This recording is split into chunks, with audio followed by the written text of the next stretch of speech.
अस्सलाम वालेकुम गाइज़, उम्मीद करता हूँ आप सब खैरियत से होंगे। तो गाइज़ आज हम एक नए टॉपिक के साथ आपकी खिदमत में हाज़िर हैं, जिसका नाम है how to create customer ledger with separate account balance in one sheet in M S Excel.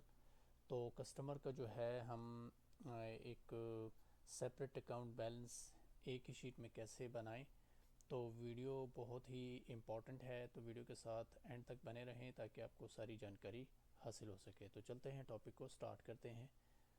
देखें, पहले मैं आपको इसका डेमो दे देता हूँ, फिर हम इसको स्टार्ट करेंगे कि इसमें कौन सा फंक्शन हमने यूज़ किया है। ठीक है, देखें यहाँ पे एक ही शीट में आप जितने भी आपके कस्टमर होंगे, इसी एक ही शीट में आप उसकी तमाम समरी भी देख सकते हैं, डेबिट अमाउंट, क्रेडिट अमाउंट और उसका रिमेनिंग बैलेंस एक ही शीट में देख सकते हैं। जैसे मिसाल के तौर पे मैं यहाँ पे कस्टमर ए लिखता हूँ यहाँ पे, ठीक है, और यहाँ पे मैंने एंट्री डेट डाल दी ये वाली, और यहाँ पे मैंने लिखा कस्टमर ए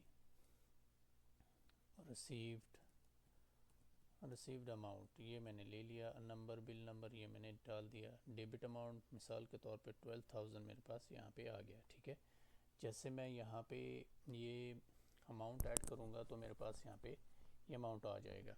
अब देखें यहाँ पे अगर मैं कस्टमर ए को दोबारा लिखता हूँ तो देखें यहाँ पे कस्टमर ये डिपेंड करता है ये कस्टमर नेम पे।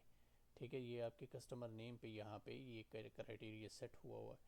अब अगर आप यहाँ पे किसी और डेट पे अगर आप कस्टमर यहाँ पे एंट्री डेट डालें, बिल नंबर वगैरह डालिए, और यहाँ पे फिर आपने 5,000 जो है ऐड किया। ठीक है, नेक्स्ट फिर आपने यहाँ पे कस्टमर लिया, कस्टमर ए, और इस डेट पे यहाँ पे आपने अभी क्या किया, पेड टू कस्टमर ए। ये जस्ट मैं एक एज अ डमी डेटा आपको यहाँ पे समझाने के लिए मैं यहाँ पे दे रहा हूँ। तो यहाँ पे क्या हुआ, अब यहाँ से आप दे रहे हैं जैसे 12,000 आपने यहाँ पे किया, क्या यहाँ पे आपने पेमेंट कर दिया। तो यहाँ पे देखें, आप एक ही कस्टमर का डेटा आप यहाँ पे, अब अगर आप दूसरे कस्टमर का अगर आपने यहाँ पे बैलेंस निकालना है, जैसे मैं यहाँ पे कस्टमर बी यहाँ पे मैं ऐड करता हूँ। ठीक है, और यहाँ पे मैंने ये डेट डाल दी, और यहाँ पे मैंने लिखा जैसे कस्टमर बी, और ये मैंने कुछ यहाँ पे बिल नंबर दे दिया, और यहाँ पे इसका 56,000 मेरे पास यहाँ पे अमाउंट आ चुका है। ठीक है, सेम इसी तरीके से मैंने फिर दोबारा कस्टमर जो है बी लिखा, तो यहाँ पे देखें मेरे पास कस्टमर बी भी आ गया, और यहाँ से मैं कस्टमर बी पेड अमाउंट, ठीक है, तो ये मैंने पेड अमाउंट यहाँ पे, जैसे मैंने यहाँ पे पेड अमाउंट मिसाल के तौर पे 50,000 मैंने पेड कर दिया। तो यहाँ पे देखें, आप एक ही शीट में जो है अपने मल्टीपल कस्टमर्स को यहाँ पे ट्रैक कर सकते हैं। अगर आपने देखें यहाँ पे एक कस्टमर का आपका बैलेंस यहाँ पे 5,000 अभी ये रिमेनिंग बैलेंस इसका रहता है। अब अगर आपने बी का देखना है तो बी का आपके पास यहाँ पे 6,000 यहाँ पे आपके पास रहता है। ठीक है, तो यहाँ पे आप इस तरह नहीं कर सकते कि यहाँ पे ये रनिंग बैलेंस में आ जाए।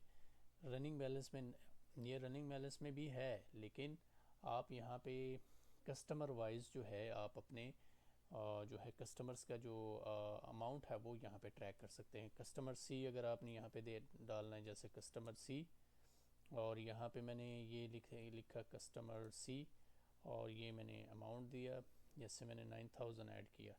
अब कस्टमर सी, फिर मैंने यहाँ पे कस्टमर सी को ऐड किया, कस्टमर सी, ठीक है, और यहाँ पे मैंने ये डेट डाली, और इसी तरीके से ये कस्टमर सी, कस्टमर सी, और यहाँ से ये बिल नंबर मैंने वगैरह यहाँ पे डाल दिया, और यहाँ से मैंने जैसे 5,000 इसका आया, और यहाँ से हमने क्या किया, अभी मेरे पास ये 14,000 इसका ये जो है सारा अमाउंट मेरे पास कितना है, इसका 14,000 मेरे पास यहाँ पे इसका अमाउंट आया हुआ है। अब यहाँ पे देखें 9,000 ये है, 5,000 ये है। ठीक है, अब यहाँ पे मैं इस तरह करता हूँ कि इसको मैं यहाँ पे पेमेंट कर देता हूँ। जैसे मैंने यहाँ पे इसको 10,000 यहाँ पे मैंने पे कर दिया, तो यहाँ पे इसका बैलेंस मेरे पास कितना रह गया, 4,000। यहाँ पे आप अपने मल्टीपल कस्टमर्स के यहाँ पे आप जो है डेबिट एंड क्रेडिट उसका रिमेनिंग बैलेंस भी यहाँ पे ट्रैक कर सकते। जितने भी आपके पास कस्टमर्स होंगे वो एक ही शीट में आप यहाँ पे इसको मैनेज कर सकते हैं। तो चलते हैं, इस वीडियो को स्टार्ट करते हैं, और इसमें ये भी सीखते हैं कि इसमें हमने कौन सा फंक्शन को यूज़ किया। तो वीडियो के साथ लास्ट तक बने रहें ताकि आपको ये फंक्शन और ये टेबल आप सही तरीके से सीख सकें। तो चलते हैं, टॉपिक को स्टार्ट करते हैं।